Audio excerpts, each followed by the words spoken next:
ನಮಸ್ಕಾರ ಸ್ನೇಹಿತರೆ. ವೈಷ್ಣವಿ ಗೌಡ ಸೀರಿಯಲ್‌ಗಳಿಂದ ಸದ್ಯ ಬ್ರೇಕ್ ಪಡೆದುಕೊಂಡು ತಮ್ಮ ಪತಿ ಜೊತೆಗೆ ದೇವಸ್ಥಾನ ಮನಾಲಿ ಅಂತ ಟ್ರಿಪ್ ಮಾಡ್ತಿದ್ದಾರೆ. ಆ ಕ್ಯೂಟ್ ಮೆಮೊರೀಸ್‌ನ ವಿಡಿಯೋ ಹಂಚಿಕೊಂಡಿರೋ ವೈಷ್ಣವಿ ಹಲವಾರು ಸ್ಥಳಗಳಿಗೆ ಭೇಟಿ ಕೊಟ್ಟಿದ್ದನ್ನ ರಿವೀಲ್ ಮಾಡಿದ್ದಾರೆ.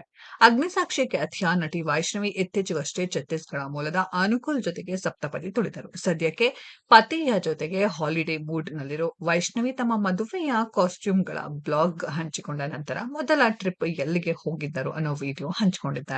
ಸೀತಾರಾಮ ನಟಿ ವೈಷ್ಣವಿ ಗೌಡ ಇತ್ತೀಚೆಗೆ ತನ್ನ ಪತಿಯ ಜೊತೆಗೆ ಭಂಗಿ ಜಂಪ್ ಮಾಡಿದ್ದರು. ಈ ವಿಡಿಯೋ ಮಿಲಿಯನ್ಸ್ ವ್ಯೂಸ್ ಗಳಿಸಿತ್ತು. ಅಷ್ಟೇ ಅಲ್ಲ, ಕಾಶ್ಮೀರದ ಸುಂದರ ತಾಣಗಳಲ್ಲಿ ಮನಾಲಿಯ ಹಿಮದ ಮಡಿಲಲ್ಲಿ ಕುಳಿತಿದ್ದರು. ಇಷ್ಟು ದಿನ ಕೇವಲ ಚಿಕ್ಕ ಪುಟ್ಟ ಹಂಚಿಕೊಳ್ತಿದ್ದ ವೈಷ್ಣವಿ ಗೌಡ ಇದೀಗ ತಮ್ಮ ಜರ್ನಿಯ ವಿಡಿಯೋ ಹಂಚಿಕೊಂಡಿದ್ದಾರೆ.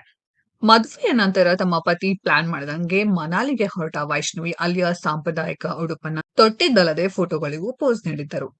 ಇನ್ನು ಕಾಶಿಯ ಗಂಗಾರತಿಯಲ್ಲಿ ಪಾಲ್ಗೊಂಡರು ನವದಂಪತಿಗಳು. ಋಷಿಕೇಶದಲ್ಲಿ ಸಿಗುವ ಮ್ಯಾಗಿ ತಿನ್ಬೇಕು ಅನ್ನೋ ವೈಷ್ಣವಿ ಆಸೆಯನ್ನ ಕೂಡ ಮಿಶ್ರಾ ಈಡೇರಿಸಿದರು. ಭೀಮನ ಪತ್ನಿ ಹಿಡಿಂಬಾದೇವಿಯ ಸನ್ನಿಧಿಗೆ ಭೇಟಿ ನೀಡಿದ ವೈಷ್ಣವಿ ಅನಂತರದಲ್ಲಿ ಶಾಪಿಂಗ್ ಮಾಡಿದ್ದಲ್ಲದೆ ಹಾಲು ಇಷ್ಟವಿಲ್ಲದಾದರೂ ಪತಿ ಟೀ ಕುಡಿತಾ ಇದ್ದರು ಅನ್ನೋ ಕಾರಣಕ್ಕೆ ಮೊದಲ ಬಾರಿಗೆ ಕೆನೆ ತುಂಬಿದ ಹಾಲು ಕುಡಿದರು. ಒಟ್ಟಿನಲ್ಲಿ ತಮ್ಮ ಫಾಲೋವರ್ಸ್ಗಳು ಮಾಡೋ ಕಾಮೆಂಟ್ಗಳಿಂದ ಪತಿಗೆ ಬೇಜಾರಾಗಿದ್ದರೂ ಕೂಡ ಒಳ್ಳೆಯದನ್ನೇ ತೆಗೆದುಕೊಳ್ಳಬೇಕು ಅನ್ನೋ ನಂಬಿಕೆಯ ಮೇಲೆ ಈ ಬ್ಲಾಗ್ ಮಾಡಿದ್ದು. ಬೇರೆ ಬೇರೆ ರಾಜ್ಯಗಳಿಗೆ ಜರ್ನಿ ಮಾಡ್ತಿರೋ ವೈಷ್ಣವಿ ಆದಷ್ಟು ಬೇಗ ಸೀರಿಯಲ್ ಜರ್ನಿ ಶುರು ಮಾಡಲಿ ಅನ್ನೋದು ಅವರ ಅಭಿಮಾನಿಗಳ ಆಶಯ. ಸ್ನೇಹಿತರೆ, ಇದರ ಬಗ್ಗೆ ನಿಮ್ಮ ಅನಿಸಿಕೆಯನ್ನ ಕಾಮೆಂಟ್ ಬಾಕ್ಸ್ ಅಲ್ಲಿ ಕಾಮೆಂಟ್ ಮಾಡಿ. ಈ ವಿಡಿಯೋ ಇಷ್ಟ ಆಗಿದ್ರೆ ಲೈಕ್ ಮಾಡಿ, ಶೇರ್ ಮಾಡಿ, ಚಾನೆಲ್ ನ ಸಬ್ಸ್ಕ್ರೈಬ್ ಮಾಡಿ, ಪಕ್ಕದಲ್ಲಿ ಇರೋ ಬೆಲ್ ಐಕಾನ್ ನ ಹಿಟ್ ಮಾಡಿ. ಮುಂದಿನ ವಿಡಿಯೋದಲ್ಲಿ ಭೇಟಿಯಾಗೋಣ. ಧನ್ಯವಾದಗಳು.